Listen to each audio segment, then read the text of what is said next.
अस्सलामु अलैकुम वरहमतुल्लाह। क्या रमज़ान शरीफ के अगर 2-3 रोज़े छूटे हुए हैं, उसको छोड़कर मुहर्रम शरीफ में हम आशूरे का रोज़ा रख सकते हैं? शरई हुक्म क्या है, और रख सकते हैं तो किस तरह रख सकते हैं, इसका क्या तरीक़ा है?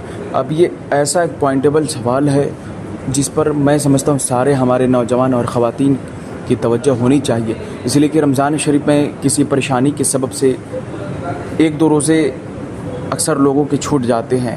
तब वो लोग करते क्या हैं कि अभी मुहर्रम शरीफ का महीना चल रहा है और आज 9 तारीख़ हो गई, कल यौम आशूरा का दिन है, और हमने कल की वीडियो में बताया आप यौम आशूरा के रोज़े के साथ या 11 शामिल कर लें या 9 शामिल कर लें। आज तो 9 निकल गया, लेकिन 11 शामिल करने का अभी भी आपके पास वक्त है। तो ख़ुलासा ये है, शॉर्ट टर्म एक्सप्लेनेशन ये है कि क्या हमारे अगर जो रमज़ान शरीफ के 2-3 रोज़े छूटे हुए हैं फ़र्ज़, उसको छोड़कर हम आशूरा का रोज़ा रख सकते हैं या नहीं? क्या तरीक़ा है अगर रख सकते हैं तो? देखिए, अगर आपके रमज़ान शरीफ के फ़र्ज़ रोज़े 2 या 3 जो भी छूटे हों आपके, उसको छोड़कर फ़र्ज़ के बग़ैर अदायगी के हम नफली रोज़े नहीं रख सकते। अगर हम रखेंगे तो बारगाह खुदावंद में मकबूल नहीं होता है, इसलिए कि जो रमज़ान शरीफ का रोज़ा है वो फ़र्ज़ है। अल्लाह तबारक व तआला सूरह बकरा के आयत नंबर 186 में फ़रमाता है वाज़ेह तौर से।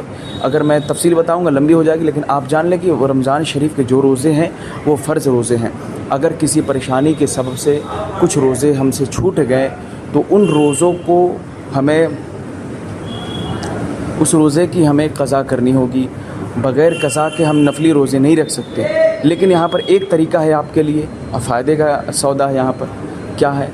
इसलिए कि जो आप आशूरे का रोज़ा रखेंगे, इसी रोज़े में आप अपने क़ज़ा के जो रोज़े हैं रमज़ान करीम के, उसकी आप नियत कर लें, हो जाएगा।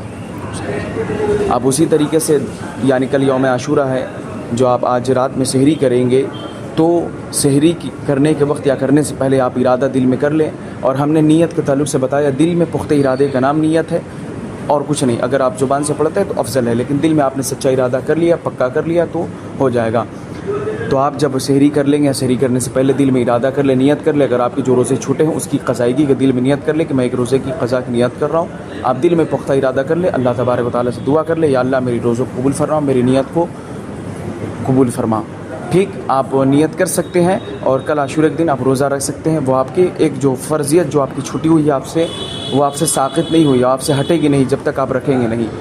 तो आपका उस तरह एक रोज़ा भी कम हो जाएगा जो आपका छूटा रहेगा। उसी तरीके से 11 को जो आप रहेंगे, 11 को भी यही प्रोसेस करेंगे। मुख्तसर की जब आप सहरी करेंगे उस वक्त आप नियत कर ले, अपने जो आपके फ़र्ज़ रोज़े छूटे हुए रमज़ान शरीफ के, आप नियत कर ले। इस तरह रोज़ा भी आपका हो जाएगा और जो क़ज़ा है धीरे धीरे ख़त्म भी हो जाएगा। अगर 2-3 छूटे हुए हैं तो नॉर्मल इसी तरीके से आप मामला कर लें, सब मुकम्मल हो जाएगा। लेकिन आप फ़र्ज़ रोज़े छोड़कर, जो आपके फ़र्ज़ छूटे हुए हैं उसकी क़ज़ा को छोड़कर आप नफल रखेंगे तो ये दुरुस्त नहीं है। अगर आप रखते हैं तो बारगाह खुदावंद में रोज़ा आपकी मकबूल नहीं होगी, इसलिए कि आपने फ़र्ज़ छोड़कर नफल को तरजीह दी है।